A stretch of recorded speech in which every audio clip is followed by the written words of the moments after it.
One design element I use more than any other is symmetry. And the perfect example of how symmetry can really bring a room to the best of its potential is here in the parlor. One of the first things you'll notice is how I've used the same exact sofa on the left hand and the right hand side of the fireplace. And I did that on purpose. It gives us up to seating for 10 people, so awesome conversations can happen. But also, we have 2 of the same exact occasional tables in the center. That gives plenty of surface space for people to hang out, read books, and to actually set up servingware.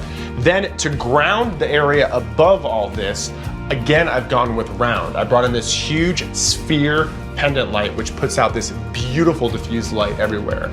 Towards the back of the room, I have, again, on the left-hand side of the fireplace and the right-hand side of the fireplace, I have the same exact metal bookshelves. These are excellent for displaying things, and also it adds another material to the room. The color scheme is also a huge star in this room. You can never go wrong with blue and white. It works everywhere. So on the walls, I used a raffia that has a botanical print printed on it in different shades of blue, but to balance or counterbalance the feminine look of the walls, I brought in a modern piece of art that's more on the masculine side and has much deeper, heavier blues. The result is a very calm and relaxing place, packed with color but not too much, and plenty of seating to entertain guests for hours on end.